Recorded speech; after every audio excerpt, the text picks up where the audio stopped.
There she is. Hey, Pooh. Oh. Kevin Harris. Let me get my boo up in here. Musa. Okay. Hey, guys. We're going to get going. I'm going to get Janay up in here. I have tea. I'm using Naja's mug from Alexa and Katie from her show. And hey, Musa. And I have my bow lip on. So let me get Flavor Nate up in here. Hey, my boo. We're going to start this. And I have my, I have some avocado toast. I'm eating breakfast. Oh, Nubian. Hey. Look at my boo. Oh, my God. And she has her Delta colors on. Look. Please don't ever play. With Renee. Honey, we're here.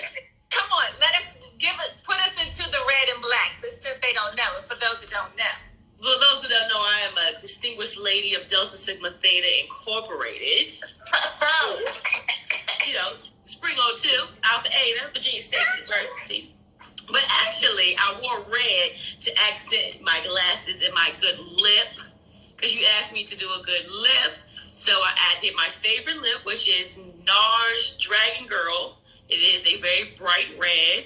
And I don't have tea because I just worked out, but I do have my good Diva cup that my mama gave me, because she get it from her mama. Hey. But I am drinking water. Okay, Essentia. And you just finished working out? I did. I didn't get to do my 2 miles on Friday because it started raining, so I was like, today is the day. You're in D.C. She's in D.C. Everybody, Janay's in D.C. Yes. I live in Maryland, but I work in Maryland, D.C. area. Wait, it's still raining over there, though? Today it's not. Today it's nice outside. It's a little on the nippy side for May, but yeah, it is what it is. You got to get the good days when you get the good days. Today was a good day. So I was like, let's do it. Let's get it done. Thank you. Period. Well, thank you for joining in, Miss Flavor. This is my boo. First of all, this my boo thing. This my sis. This my baby mother. This baby mother. Yes. So just talk to us a little bit about what you do with the youth in the DC area, and just tell us a little bit about that first. Just introduce yourself and just come through natural. Can we just give a hand for the natural beauties? Give a hand for the natural beauties. Natural beauty. Love is love. So, hello everybody. Like she said, my name is Janay Williams, and I am actually a really good friend of Monique, who is my baby mother. We'll explain that later. But I work for a juvenile justice agency, and the work that I do is a lot of youth advocacy work for youth reform. So let me just bring it back and then bring it forward for y'all. So I went to Virginia State, studied criminal justice, then came out, went and got my master's degree in forensic psychology. Most people are like, what are you going to do with forensic psychology? You should really be working for the FBI. Didn't want to do the FBI. Really wanted to find a way to keep kids out of jail. Funny story is I ended up working in a jail. So started working at a juvenile facility in Maryland, and actually up until last year this time, I was the deputy superintendent of a juvenile facility, which I loved. And I know a lot of people don't love their job, but I loved. No, Janay, my job. Her job. Love my job. Like her kids literally, call her all day long. Yes.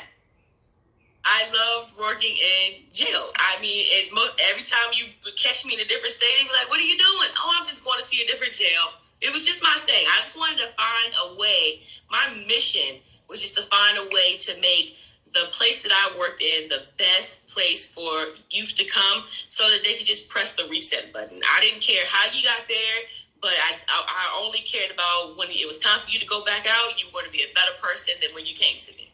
So that was my ordeal. Like, I just had to make our facility a better place. And I didn't want it to feel like a jail. Like, I didn't want it. If we're supposed to do treatment, then it should feel a different type of way. So I added colors, I added smells, I added activities. We brought people in that normally wouldn't be in the jail. It was to the point where every week somebody was reaching out to me to figure out how they could come to my facility. Even Monique, who did a documentary, which is very good, on our kids. This to highlight the talents and the supports and services that we offer. So, like I said, up until last year, I was the deputy superintendent running the jail. Then I was asked to come out to the community and kind of revamp the community programs that we had going on, because I had ran into a very particular problem that most people don't run into, but I actually had students or residents, I call them my kids, I don't call them inmates, my kids asking could they stay and finish the program or stay for me to extend their time, which is not normal. And wait, just so we're clear, stay as in stay inside of the juvenile prison facility. Yes. So right. they were asking us to stay. So some of the reasons why were they wanted to finish their education. Another reason was for safety. Didn't want to go home. Didn't want something to happen to me. While I was deputy superintendent, I think I sent 4 kids from my facility straight to college. 3 of them went to HBCUs. 3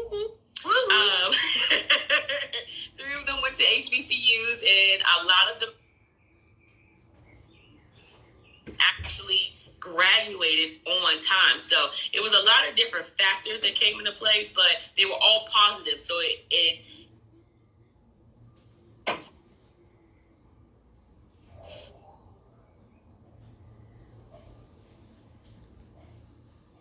to justify, I was at my max of capacity for the facility, so I allowed them to stay until they were able to stay. Until we had to really release them back into the world. Only because it's not natural for you to be in that type of environment. As positive as I wanted the environment to be, it's not a natural environment. It's not natural for you just to wake up in the morning, have 5 staff looking in your face, waking you up. Right.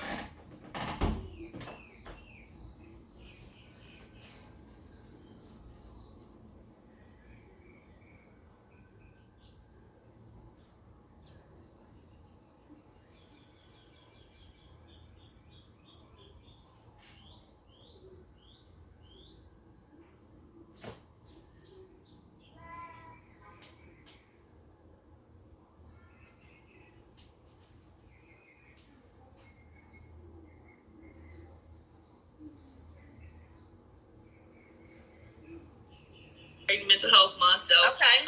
So mental health is real, especially in the Black community. Most people don't take it serious. One of the things that we kind of implemented in my program was that you had to see mental health. Whether it was just having a conversation with them, whether it was working on, strategic goals that we mapped out as a plan for you in 12 months. These are the things that you want to accomplish. We did this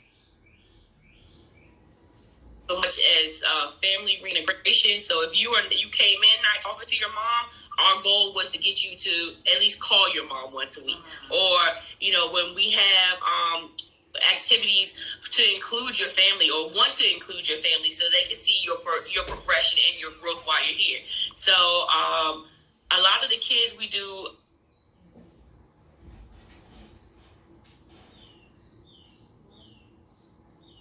we start off with like a group size mental health group, which may be about 10 kids, where we talk about certain subjects such as the do's and don'ts of sex. We'll talk about, your thinking process. We'll talk about empathy. We'll talk about if they're open to it, if what got you there. We'll also talk about